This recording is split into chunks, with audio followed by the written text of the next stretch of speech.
Should fractional CFOs ever offer bookkeeping? That's the big question that I'm addressing today with my friend Matt Tate. Matt is the CEO of Decimal. Decimal is a bookkeeping firm that started just 4 years ago, and they've already scaled up to over 650 clients. We're gonna dive into the relationship that has to exist between a bookkeeper and a fractional CFO. And we're gonna have some candid conversations about just hard lessons learned in business and how to solve problems as a CEO. Without further ado, here's my conversation with Matt Tate.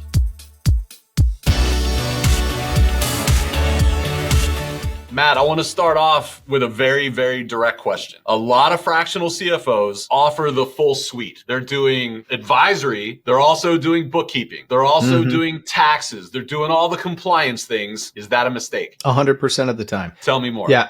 To me, when you're doing a professional service and building a professional services company, you have what I like to talk about as a core competency, something that you are uniquely good at. When you start doing things that you're not uniquely good at, that aren't your core competency, you start to dilute your efficacy and your value. And so you start doing things that you aren't good at, which also tells your client that, hey, you're not really good at this. You're also not good at managing it. And these are all different skill sets. Some people have a good sales brain. They're really good at bringing in clients. Some people have a great advisory brain. Other people have a good tax brain. Very few people have the ability to have truly more than one core competency. And so as a business, when you start doing everything, you dilute the value of all of it. And so to me, it's one of the things that I've heard you talk a lot about on your podcasts and in your content, which is go vertical. Find a good vertical and dive in and be specific about it. To me, what's equally as important there is find a skill set for which you are uniquely good at and go deep into that. The more you start going deep into other things, the more you start to generate what I like to tell my team is bad revenue. Revenue that doesn't have the value of what your highest best use is or your team's highest best use. So let's dive specifically into your question. CFOs that start to think about doing bookkeeping or tax. When you are doing CFO work, that is high level advisory stuff. That is truly high level thought. You are diving in with a client. You are thinking about their strategic needs and planning forward. When you start to look at the bookkeeping side, which is what Decimal is uniquely good at, is what I like to call the financial operations and bookkeeping. When you start to do that type of stuff, you start to spend your time managing people and processes that are beneath that high level thought. And you also start to spend time managing people that are doing that. And it's a different skill set of management. You build out a team of fractional CFOs, you're managing a team of high-level thinkers. You manage a team of bookkeepers, you're managing a bunch of process people.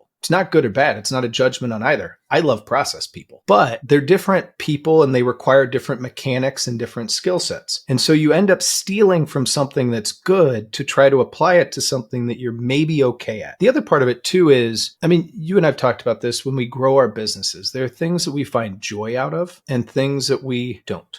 I always joke that businesses hate bookkeeping, finance, HR, IT. When it comes to most finance professionals and accounting professionals, what they truly dislike as well is thinking about, gosh, I got to clean those books up. I got to help them pay their bills. I got to do the cash, the bank recs. I got to, all of the nitty gritty of the looking backwards accounting doesn't give you joy and make you happy. And so not only are you not good at it, your clients know you're not good at it because you've told them you're there for this. And I can throw this in. Or I've heard accounting firms say it's my loss leader. Well, guess what? As a business owner, I got to make sure I'm paying my bills, I'm getting paid, and I'm tracking it all, if nothing less than to stay in business and keep the IRS off my back. And you're telling me that's where you're losing money, which means I, as a business owner, know you're not valuing that. So to me, it's a combination of it's a bad business decision. It's also a bad kind of quality decision. And it's a bad quality of life decision. Does that answer your question? It does. One thing that you said in there that really hit home with me that I hadn't even thought about before, Matt, is I used to be an engineer back in the day. And I learned not only was I a bad engineer, I was also a bad leader of engineers. I tend to be more of the strategy guy, the 30,000 foot view guy, the high level guy. And just like you said with bookkeepers, engineers are process people. And one of the things that I learned, I value process. I have process in my business. I'm not a good manager of process people because I tend to be way up in the clouds. And what I learned as an engineering manager is that I wasn't leading well because because those process people need a leader that will get into the weeds around the process for them. And when I wouldn't do that, they felt unseen and unheard. And so I realized like I'm not the right person to lead process people because my eyes gloss over. I get bored when I get into the details. And I think there's a direct correlation there. It's like, if you're going to offer the bookkeeping services and have bookkeepers, you need to be somebody that's passionate about process and get into the weeds with your team. And if for no other reason, so that they feel seen and heard and valued, or you're going to be frustrated and they're going to be frustrated. Oh, I think 100%. And by the way, I totally empathize with the not being a good engineer or engineering manager, because I like to joke that I'm a recovering attorney first. So I've been there in that total career trajectory as well. But I think you've hit the nail on the head, which is I love process. I love designing out processes that help small businesses. What I love even more than that is designing out a very scalable process that allows our company to service thousands of other companies, which is also a problem that you run into when you think about, do I do CFO services and do I do the bookkeeping or tax? Scale becomes a problem. When you're talking about high level services, and you kind of hit this, which is you scale people. When you're doing CFO services, you are scaling people and you are scaling that brain power for that high level thought. For me, when I scale process, when I scale bookkeeping and financial operations, a massive component of that is people. But what makes it scalable and the quality consistently great is creating umbrella policies and processes that allow that to continue with not just 1 or 2 or 10, but 1,000 or more. Matt, one of the things that really stuck out from me from our time together in Indianapolis a few weeks ago is that you have a very clear, I would go so far as to say, obsession with systemization and processing everything out. Why is that? Where does that come from? Everybody deserves an exceptional experience, period. And to me, the only way to do that while scaling is to create scalable processes and to look at it in very minute detail. The other part of that too is, in order to create truly scalable, exceptional services, you have to have a team that loves doing it. You have to have a team that finds joy in what they get to accomplish. And so creating truly scalable processes and truly getting into the details lets me give them joy in what they're doing and take away the hard parts, take away the parts they don't want to do, and put those into a more scalable machine. To me, technology is great as a tool for making relationships better. It's not an end all for doing it. What is your philosophy on depth of process? I've kind of seen two schools of thought on this, Matt, and I'd really love to hear where you land on it. One school of thought is, hey, look, we should go into this with this expectation that we've got competent professionals. And so our processes are more like bullet points or a checklist that a competent professional could sit down and execute against to do it the decimal way. The other school of thought on like the other end of the spectrum is like, no, we're in there with like screenshots and it's a step-by-step kind of thing. And when you take that approach, processes tend to be much more robust, but by virtue of that, they're 10, 20, 30 times longer. So where do you land and why on that spectrum, Matt? I would say right in the middle of them, which is ironic. I don't think I fall into either camp. And here's what I mean by that. I think if you want to tell me to go bake a cake, I am incapable of doing it without following very specific instructions. I have a sister-in-law who give her a couple of ingredients and she comes out with something fantastic. What I find is that most people can do what I do, which is follow directions and achieve success. Very few people can truly do what she does, which is take a couple of ingredients and come up with something amazing. So when I look at processes, to me, I start with the KISS principle. Keep it simple. And when you keep it simple, but make sure that you're taking care of the end output. The goal is the output. So how do we get consistently quality output in achievement? That could be quality books and financial reporting. That could be quality bill pay, quality invoicing. Whatever you look at, you build backwards from there. What is the simplest, most effective process for consistent output? Over the years, we've had great members of our team. What I find is that people fall into two categories when they have an accounting background. They are great accountants or they're great process people. And I very rarely find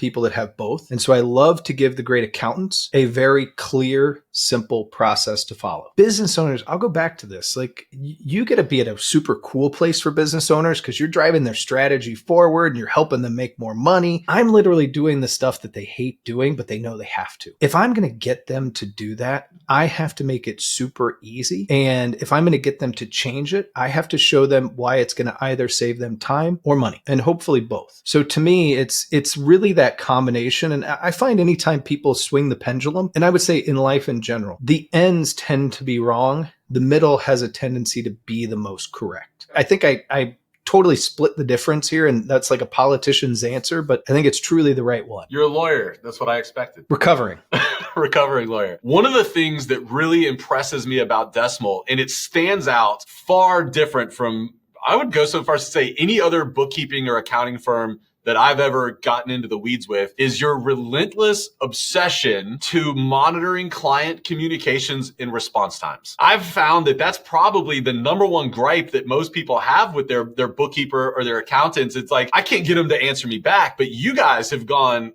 hard the other direction. Why is that obsession part of your company's DNA?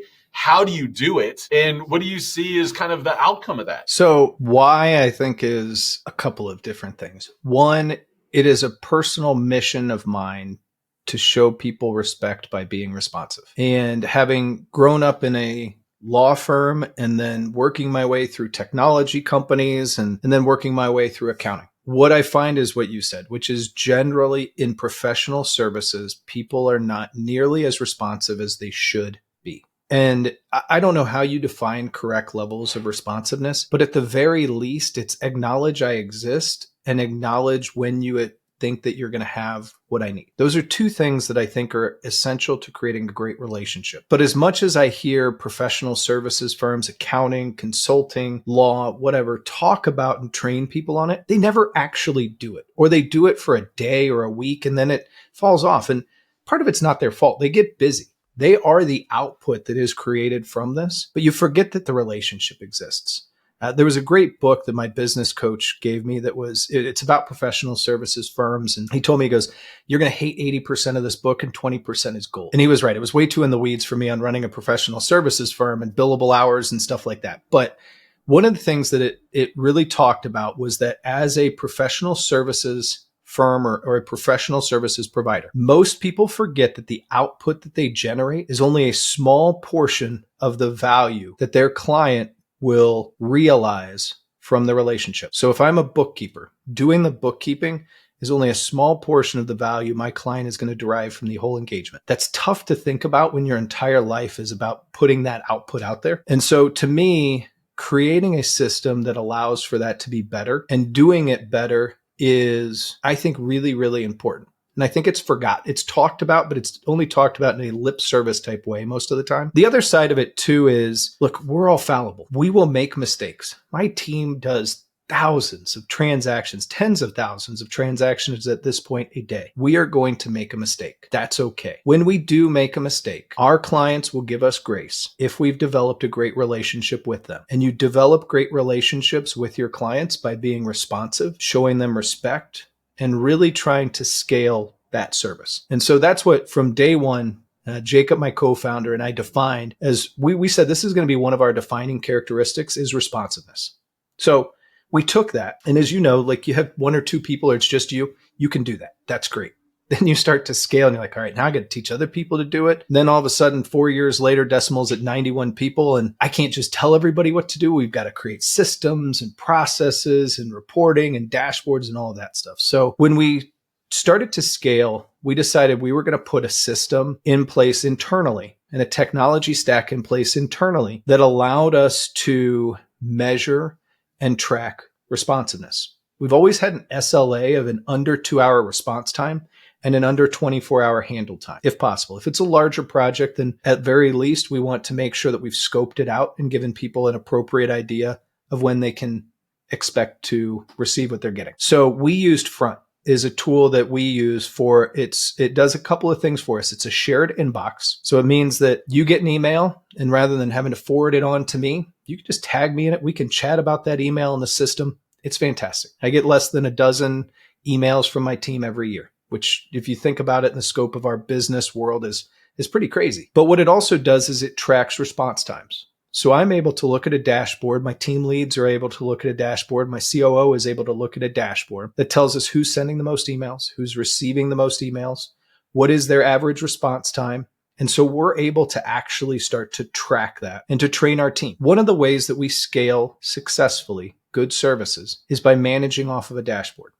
We create good relationships, but we start our week by looking, how are we doing on accuracy? How are we doing on responsiveness? How are we doing on escalations? How are we doing on all of these kind of KPIs, and pushing that down to continue to create effective output and great relationships. So we've systematized and scaled that process. Part of it's looking at things like, I think there are great things that tech can take from professional services and great things professional services can take from tech. One of the things that, and you and I've talked about this, that tech does really well is they think of ticketing. When we get a customer support request, it creates a ticket that then has an SLA around how do I respond to it. And so creating this entire process, training a team to do it, and then managing off that dashboard allows us to constantly iterate and improve while also hitting quality at the same time. There was a third part to your question I think I totally missed, but I think that hit the first two. I think we got all of it. It's why the obsession, how do you manage it? I'm curious, you're at 600-700 clients now, and you've been growing pretty quickly. What mistakes or lessons did you learn in early days around communication and response times that you've kind of built around as a result of those mistakes? Sometimes I take for granted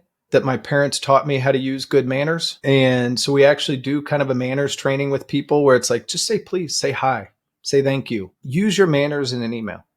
Now, we also started training in say sorry.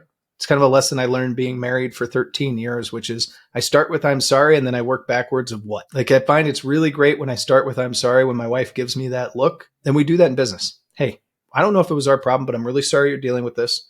I'm really sorry that you've seen that. I'm really sorry that happened. Let me look into it. Just the acts of just using your manners and starting to train that into people. The other thing we did is by using a shared inbox, it allows us to read each other's emails. And so we've created a system where if somebody's sending an email that's tough, a lot of times they're going to have somebody else just, hey, will you give a quick look? Make sure it's a good email. We've created that kind of humble culture where people are willing to work together. And as you grow, you kind of default into certain hierarchies, and some of that's good, some of that's bad. In a remote environment, using that type of connectiveness, the biggest thing that we've learned is we don't make assumptions. We make trainings that help people do better and systems that make it easier. And so that's the biggest thing is anytime you make an assumption, my mom always told me it makes a you know what out of you and me. And in business, it's the same thing. And so we've stopped making assumptions or trying to tear down our assumptions and building trainings and systems that make it easier for people to achieve what they should. You mentioned that you have 90 some odd team members, US, outside of the US. As you have grown, what have you learned about how to build a deliberate culture? Your model is a little bit hybrid. You've got some people local to you. Some of your team members are local. Other people are all over the world.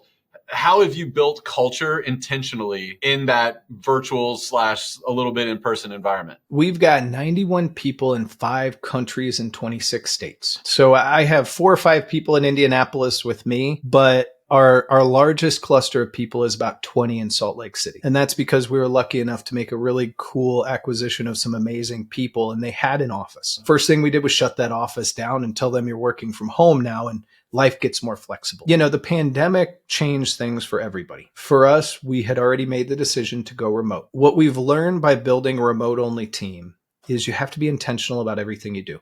Just had lunch with a CEO friend of mine, and I joked, I said, hey, you've got a great culture, but you totally lazily built it because everybody was in an office and having fun during all the craziness. When you don't have an office, those water cooler moments or those lunches that people have, they don't occur. So you have to create the space and the shared work environment to be able to do it. So what we've done is we've created a really great set of values. And one of them that it's not a true value of Decimal, but something that stitches it all together is gratitude, where we are grateful when people display the Decimal values. We talk about them heavily. We thank people for doing them. We reward them for it. We share the pain. The other part of it is we've just created depth. You know, very few people, when they truly ask you, like, how are you doing? Do they really mean like, hey man, how are you doing? We try to ask that question really meaningfully so that when people have problems, when people need help. We just ran a GoFundMe campaign for one of our employees in the Philippines whose husband needed an emergency surgery. And we said, you know what? Everybody wants to get together. She's amazing. We're all going to band together and help her. The team over there helped send food. We helped donate. And we just wanted to create that type of cohesive team environment. I always struggled to use family in a business sense, but a team, I think, can have a lot of those same qualities. And that's what we've really tried to do. And just giving people space. Look, we push our team hard. As you said, we've grown. I mean, we started 4 years ago and it was just my co-founder, Jacob, and I in a room. And now we have 91 employees, over 600 businesses, 650 businesses we work with, and we're not slowing down. One of the things that I've noticed that's really a requisite if you're going to have a business built around systems and processes and procedures is a strict adherence to scope of work. In your mind, where does the bookkeeper accountant scope of work end? And where does a fractional CFO scope of work begin? We look backwards. And so when you start looking forwards, that's where a fractional CFO is a great partner. It's one of the reasons why one of the first things we did in our first couple of months of starting Decimal was begin a partner program. And you guys are great partners. There's a lot we can't do. I'm not going to tap dance out of my core competency. I want to find great partners so that when we do the backward stuff, when we do today, and I view Decimal and financial operations and bookkeeping as today backwards. Hey, we're going to help you pay your bills. We're going to help you get paid. And we're going to help you track what happened. When you start thinking about a budget, when you start thinking about forward projections, when you start thinking about all of that strategic forward looking, that's where a CFO comes in handy. For us, we're the process team. We are the look backwards team. And we're the make sure your business is running today team. One of the important words that you said in there that I think is critically important is partnership. A lot of times I see bookkeepers and fractional CFOs operating siloed, and then the bookkeeper's frustrated, the fractional CFO's frustrated, and more importantly, the customer, the client, ends up being really frustrated. From a bookkeeper's perspective or from an accounting firm's perspective, Matt, how can a fractional CFO best set up the bookkeeper for success? What does that look like? What do you need from my audience so that you can help the client win? I think two things. Partnership is a true shared experience. And when we run into fractional CFOs that want to hop into meetings when we're doing a financial close meeting, or when we're doing a quarterly review meeting, or when we're doing a weekly, whatever that ends up being, when we're on there with a fractional CFO, when a fractional CFO will ask us, hey, do you have 5 minutes just to chat about this? We love it, because that means we are sharing a relationship to improve life for the client. When we run into fractional CFOs or accounting firms that, hey, you as a bookkeeper are less than me. I'm going to tell you everything to do, or I'm going to blame everything on you. That's not a good partnership. We don't want to do it ourselves. We're not going to do it, but we do kind of run into that general feeling of being less than. And to me, everybody's equal. We're all providing an extreme value. And if we can do it together, that's best. Best for you, best for us, and more importantly, best for the client. So to me, that's the number one most important thing, is really taking the time to establish what are the good working relationships. How do we do it best? How do we do it best by client? How do we do it best for you? We have some fractional CFOs that'll say, hey, I want you to get my client their books on the 20th. I'm going to tell them the 20th is totally fine, because you're really going to get them to me by the 12th. And I want to be able to review them before you get them to the client. That's a great working relationship. We came to a great decision. It's slower than we like to usually close the books. But hey, if it works better for the client, 5 days means nothing. I found that where those things go south, you hit on this, Matt, is when there is no communication. Like, that's normally when the relationships get soured. And so that's why for us, part of our onboarding process is having an introduction call with the bookkeeper, with the new client. So we say, hey, we want an introduction to the bookkeeper. And what's important for us is, hey, we want to understand what your scope of work is. What are your deliverables? What are those closeout dates? And then we want to share with you what it is that we're doing. What are our deliverables? What's our scope of work, so that you can help set us up for success? And I just don't see that conversation happening enough in our industry. It tends to be siloed, and then everybody gets pissed off.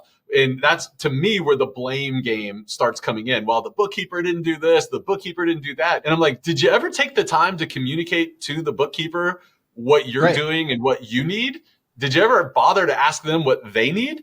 And typically the answer I get is like, well, no, we sent an email off that one time 4 months ago and we never heard back. And so you start getting the finger pointing. The other thing that you said that really resonates with me, Matt, honestly, it pisses me off, is the arrogance that comes from a lot of people because of a particular title as a vendor. Oh, I'm the fractional CFO and thou shalt bow before me on my golden or my ivory tower of fractional CFO-ness. Right. And I'm like, do you not realize that you are dead in the water if your bookkeeper, the bookkeeper on the team's not doing a great job in setting you up for success? I'm like, you should really be grateful and thankful that you've got a bookkeeper there that's doing it. Otherwise, your value as a fractional CFO is zero. And so I would encourage anyone listening to this, if you catch yourself with that little bit of snoot about you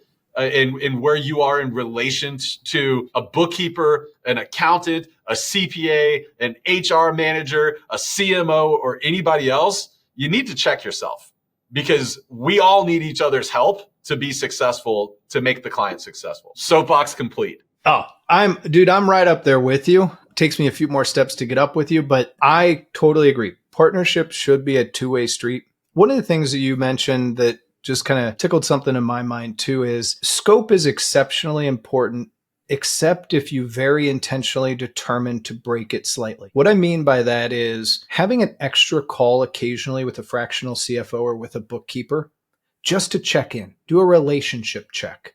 Or, hey, let's handle this together. That may be slightly out of scope, but it makes the rest of the revenue, the rest of the relationship better because you strategically made a decision to do something slightly out of it. Where I find that some people struggle in scope creep is when they become so rigid that they refuse to do some of the right things to make everything easier and better down the road. Sometimes we'll lose a little bit of money on implementation because we took extra time to understand a process. Here's what we all know. Bookkeeping is the end point of a bunch of operational processes. CFO work, forward-looking strategic planning, is the end point of what bookkeeping provides. That data, you need good data in for the opportunity for good data out. Bad data in guarantees bad data out. So looking at that full ecosystem of the data and the data flow and being able to take some extra time to make sure the downstream effects are fixed for the better upstream consistent quality, I think is also important to consider. Matt, what's the biggest problem you have in your business right now? Gosh, that's a great question. I think the biggest problem that I have in my business is I'm impatient and change takes time. And that to me is always going to be one of our biggest problems as entrepreneurs, is sometimes we're able to see what the future is going to look like, but we're very tough in getting there. We know how to get there, but we can be miserable human beings as we push our team or want to go faster or, really want to determine what are the right processes to do it. I would love to be able to jump forward and get everybody to move at my pace, but the reality is that doesn't happen. And so my impatience is a problem sometimes. I want to take that a little deeper if you're willing to go. How has that played out in a real way inside your business? What kind of problems has that created, Matt? As we've grown, I have an amazing leadership team of very experienced people. And what they're very good at sometimes is filtering my feedback down a level or two, but still providing me with an opportunity to coach and spend. I love people. So spending time with our managers and directors, I absolutely love it. Doing it in a way that helps build them up is better than doing it in a way that has me coaching backwards. I'm not good at that. And people take my feedback because I'm the CEO in a way that I have to do that. I have to over prioritize what Matt said over what my boss said. And that's not the case. And I didn't mean it that way. And I'm really bad at that. But when I'm coaching them up, so finding the right outlet for me to spend time and coach people up has been a good filter, and having the right team and the right people with the right skill set to then help manage that process down and be that filter, I found to be very helpful for us. And as we've grown, it's taken some guess and check, let's say. I mean, look, when you hire 91 people over the course of 4 years, realistically, we hired more than 91 to get to the 91 we have today. And so it's been a process. I learned that lesson in the Navy, and then I don't have any time since then. is the team gets bigger as the boss or the CEO or whatever. It's really easy if you're not careful to make a recommendation or just to even ask a question. Hey, Oh yeah. have you guys ever thought about painting the wall blue? Just a random question. And then next thing you know, like everyone's dropped everything that they're doing. And it's They're like, painting. Mike said the wall's got to be blue. Stop what you're doing. And you're like, what the heck? It was just a random question. I was just having shooting the breeze with you. So you've really got to be careful with those, even just questions that you ask, and make sure that the expectations like, hey, I don't want you to do anything with this. I was just having a conversation with you. It's I've, more than once I've turned around and seen the wake of my questions or suggestions. And I'm like, oops, I got to be careful with that. My COO had to create a rule, and we've had to train everybody on this rule, including me, which is I'm not allowed to give people work. I have to direct work through. And if they hop into a meeting with me and I give them work, they have to check with Michael to make sure that it's actually what they should be doing. And so it's this mental key we've had to train into people is if you think Matt gave you work, check with me. Because chances are Matt didn't really try to give you work, or if he did, he's already filtered it through me and I'm going to tell you to do it. But we've had to work on that because you're right, is what I've noticed when you grow as fast as we have. My job has changed dramatically every 6 months. And when you develop a growing organization, your job, and you're seeing this today with your jobs, your job changes, what is needed from you changes, and how you have to give and take changes. And very few of us, and I'm not in this group, are really good at doing that ahead of time. We usually don't realize it till we made a mistake and have to admit to everybody, I'm sorry. From now on, I'll do this. Matt, one of the big lessons that I've learned in the last year or two is that as a executive of two growing businesses, in my case, or as an owner, as a CEO, just like you just mentioned, you get to these new stages. And with every new stage, I've recognized that in some way, and sometimes in many ways, I have to become the beginner again. That new stage has presented new challenges. It demands new skill sets. It requires new things from me. And in order for me to grow into and through that, I've got to be okay with the fact that I'm a beginner in some way, shape, or form. Again, I have to be okay with the fact that I'm going to make mistakes. There's going to be problems that come from it. My question for you is, in this season of business that you're in now, with the scaling or whatever the case may be, in what ways are you finding yourself to be a beginner? I'm always a beginner. If you do business long enough, you learn how humbling life is and how humbling business is. And you're right, you have to change and you have to be willing to admit you are wrong. And those are things that I didn't grow up emotionally thinking were that important. Growing up as an athlete and doing all that stuff, I was, I'm great. At some point in your life, you look at yourself in the mirror and you say, this facade I've built for myself is only partially true. Here's what the real me is. One of the things that I've been doing a lot of is truly figuring out who I am and how I want to lead my team. And I figured if I do that well, it will help me be more successful leading my company.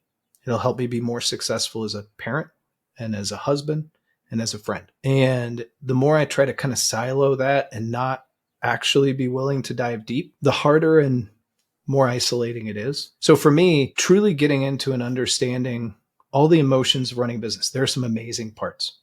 Anybody, all of your fractional CFOs, you start a business, it sucks. It is freaking hard.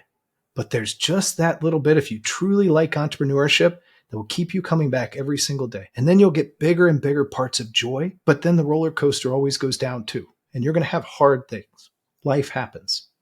So for me, I've realized there's a lot I don't know. I hired people I have a COO who's run more companies than I have. He is way more skilled than I am at truly managing a team. I have a business partner that's smarter than I'll ever be. Surrounded myself with people that make me better and cover my flaws. And then I openly admit to people that I want to get better and when I make mistakes. And one part of my self-discovery is I'm starting to talk to more CEOs. I've started doing some coaching of, hey, this life is isolating. It's okay. Let's talk about it. There are a lot of people that are sitting out there wondering, am I alone in this? And I don't think they should be. Our mission at Decimal is to make it easier to be a small business. My company does that by helping take over one of the painful parts that you have to do, Let's help you operate. Let's help make sure you can pay your bills, get paid, and track it all. Me personally, I want to help make it easier for you, for me, for other CEOs that just feel like life sucks sometimes, and that's okay. Or, gosh, I need somebody to celebrate with because I can't fully celebrate this with my team because I don't know what impression they're going to get from the whole thing. So, like, that was a little bit of a rambling answer, but I think there's a lot packed into those questions. One of the questions or one of the ideas that I wasn't even aware of until years into business, the idea of embracing the role of the beginner and being okay with that, letting my ego just be uncomfortable with the fact that I'm going to suck at something. And the fact that I suck at it isn't a problem. It's a necessary part of the journey towards mastery and into breaking through to the next level. And just knowing, I think that as long as you're in business, and honestly, it's probably a proxy for life. If you want to grow and if you're willing to grow, then you're going to have to be okay being the beginner at each stage of your life. And it's part of the process, not a problem that's unique to you. Well, let me add a caveat to what you said, because I agree with all of it. I find a defining characteristic of people who are successful, being entrepreneurs, just in an individual role, is being curious. Because if you're going to be a beginner, you have to be curious about figuring out how to not be a beginner. And that's why I have CEO groups I'm part of. I have a CEO coach. I love reading. I love talking to people like you that have done things that I've never done, because I'm curious about learning how to get better and also how to decrease the time as a beginner at each new stage. So I agree with you 100%. What have you learned about sales? My first job in tech, I left the law firm and I got a job and I got into sales. I love sales. I love selling to people. To me, it is building a relationship and getting people to trust you and getting people to trust that you have a solution to their pain. When you're in your role, you're selling in multiple directions every single day. You are selling to your prospects or clients. You are selling to your team. I'm selling to investors. I'm selling to my wife. I'm selling to my kids. So I'm selling in a multi-dimensional way every single day. I'm also selling to myself. Is this a good idea? Is this strategy I have there? Like, to me, it's a conversation that you're having, and you have to have the courage to be able to do it authentically. One of my first companies I ran, I took my sales team to a car dealership and I said, hey, we're going to sneak in the side door. My grandpa ran a car dealership for years when I was growing up. And I said, I want you to listen to how all these car dealers, how they, shoot the shit and talk together. And then we're going to leave. We're going to walk in the front door. I want you to notice how their demeanor, how their tone, and how everything about them changes compared to how they were talking. Because I wanted them to see what inauthentic sales was as a counter to what I wanted them to do, which is be yourself. You're selling you. You've done it in every stage of your life, and everybody has done sales. Sales to some people, particularly in professional services, feels like this mountain I have to climb for the first time, when they don't realize that they're standing on another mountaintop that's exactly the same. And it's just a different one that they have to figure out. That to me is sales. Do you think that it's important for a CEO, whether it's a solopreneur or got a team of 5, 10, 50, or 100, to at least in some way take on that role or that identity that I am a salesperson? If you want to start a business, put that hat on. You will never take it off. You are a salesperson. You will be a salesperson, period. What advice or encouragement would you give to somebody that says, I'm not a salesperson, so what do I do? Well, we just mentioned earlier, be curious. Go learn how to do it. There's a lot of stuff out there. The other thing is I don't know about you, but I can't tell you how many times my wife and kids have walked in on me practicing my sales pitch in a mirror. I mean, it actually works. And now you have Zoom or Loom or whatever you want to use to video yourself practicing. And I would recommend practicing. Practice is essential to progressing towards better. And I would also, you and I have kind of talked about this a little bit too, is when I hired new salespeople at times, I would have them practice on prospects that probably weren't totally qualified for Decimal, because it just got them a real person. I'd have them practice with Decimal clients. I'd call up buddies of mine and say, hey, got a favor. Can you do 30 minutes with my new sales guy? Let him sell you on Decimal. I know you're already a client. I'm not going to give you a discount for it, but consider it a favor. To me, you have to wear that hat. I gave a talk to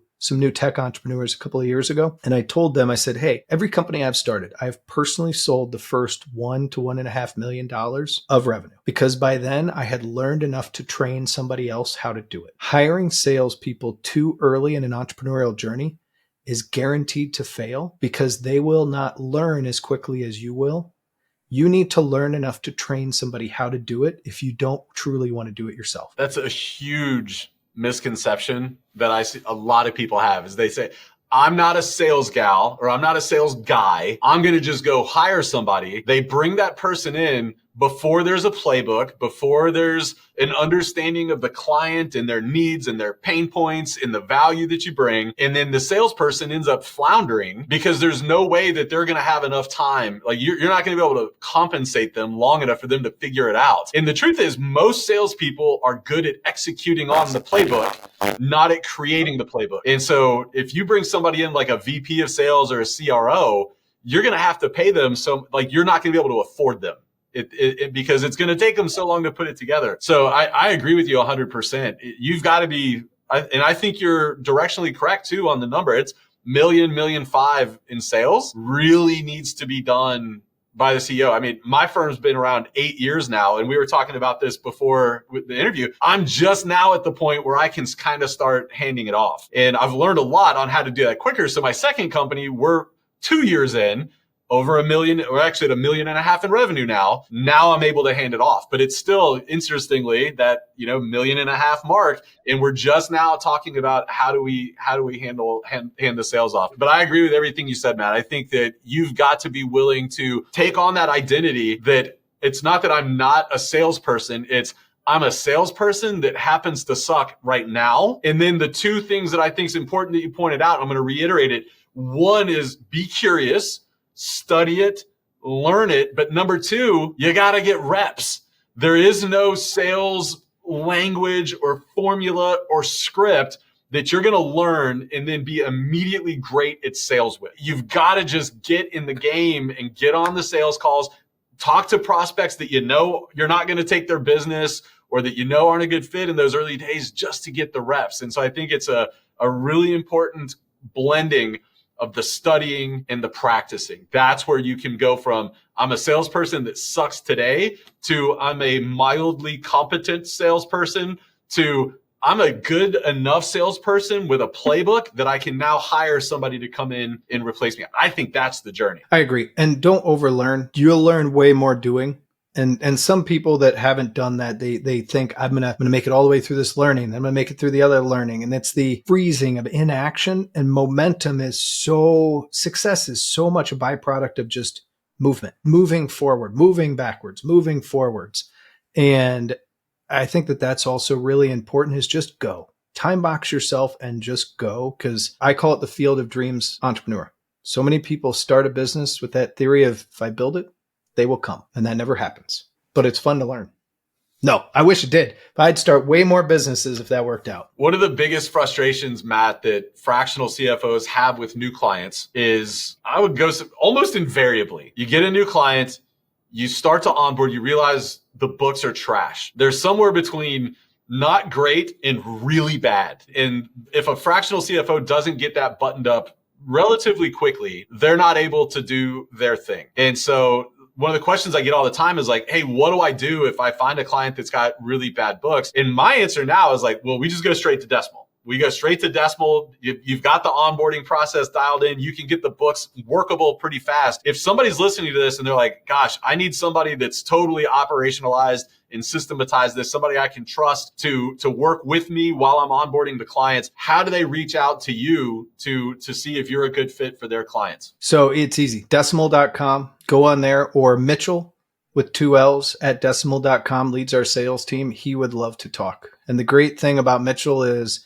he started running our operations team and he's got that accounting background, and we would love to help. My goal in these partnerships, our goal is to put you in a position to be successful and to do it as quickly as we can, because we both know that that's exactly what these fractional CFOs need. And so we'd love to help. We want to do the operational stuff without tap dancing on your core competency, because it'll never be ours. We'll drop the link to Mitchell's email address and to Decimal in the comments below. Matt, thanks so much for being here today, man. I appreciate you taking the time. Dude, it was awesome. I really appreciate the time, and this has been a great partnership, and we really enjoy working with you and the whole team. All right, that's it for this week's episode of the CFO Report. If you'd like to connect with Matt and his team at Decimal, we've included all of the contact information in the description below. below. But if you're a fractional CFO and you're looking to scale your firm, if you're looking to scale your impact and you need help with things like sales, with things like marketing and prospecting, I want to invite you to join me in Dallas, Texas, May 15th through 17th for the CFO Accelerator Live. Go to the CFOAcceleratorLive.com or click the link in the description below to learn more. In the meantime, I can't wait to see you back here next week, my friends. I'll see you then.